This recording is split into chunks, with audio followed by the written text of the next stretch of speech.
አንብቷል። በህዝብ ጉዞ ኢትዮጵያን አስተዋውቋል።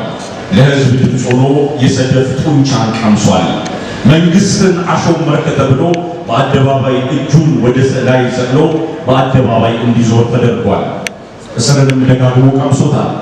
በጭነት መኪና ተደብቆ ሙዚቃን አፍቅሮ እምቢኝ ብሎ አዲስ አበባን የረገጠው የሙዚቃው ምልክት የኢትዮጵያ ህዝብ መዝሙር መሆን ይገባቸዋል የተባሉ ዘፈኖችን ሳቢና ለዛ ባለው ድምፁ አንጎራጉሯል።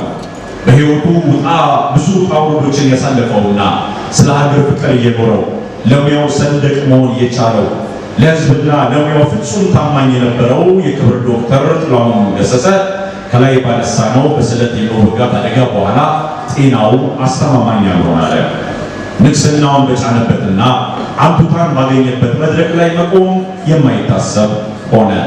የክብር ዶክተር ጥላሁን ገሰሰ ሚያዝያ 11 ቀን 2001 ዓ.ም ከዚህ ዓለም ድካም አረፈ። ንጉሱ በአጸደ ሥጋ ቢለየንም ከመቃብር በላይ በሚያስቀሩት ሕያው የጥበብ ስራዎቹ ግን አብሮን ይኖራል። ስም ከመቃብር በላይ ይውላል እንዲሉ አበው የክብር ዶክተር ጥላሁን ገሰሰ አንድም በአብራኩ ክፋዮች ሁለትም በጥበብ ስራዎቹ ስሙ ለዘላለም ይጠራል። ንጉሱ በጥበብ ስራዎቹ ስሙን ከፍ አድርጎ ሰቅሏል፣ በወርቅ ብዕር ጽፏል።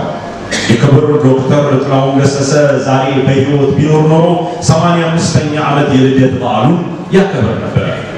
እነሆ ይህንን ታሳቢ በማድረግም ልጁ ዳንኤል ጥላሁን ገሰሰ ከብራና ማስታወቂያ ኃላፊነት የተወሰነ የግል ማህበር ጋር በመተባበር ወዳዘጋጁት የጥላሁን ገሰሰ የ85ኛ ዓመት የልደት መታሰቢያ በዓል ላይ ጥሪያችንን አክብራችሁ ስለመጣችሁ እናመሰግናለን።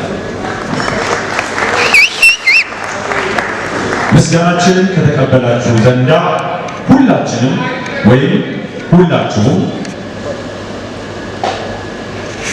ከመቀመጫችን ተነስተን የመታሰቢያ በዓሉን ምክንያት በማድረግና ለንጉሳችን ያለንን ክብር ለመግለጽ ለአንድ ደቂቃ በጭብጨባና ከብሮ ዘንድ በአክብሮት እንጠይቃለን።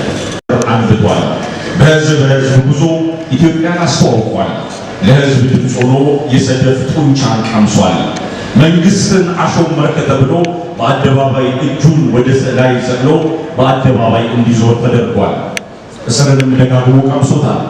በጭነት መኪና ተደብቆ ሙዚቃን አፍቅሮ እምቢኝ ብሎ አዲስ አበባን የረገጠው የሙዚቃው ምልክት የኢትዮጵያ ህዝብ መዝሙር መሆን ይገባቸዋል የተባሉ ዘፈኖችን ሳቢና ለዛ ባለው ድምፁ አንጎራጉሯል። በህይወቱ ብዙ ውጣ ውረዶችን ያሳለፈውና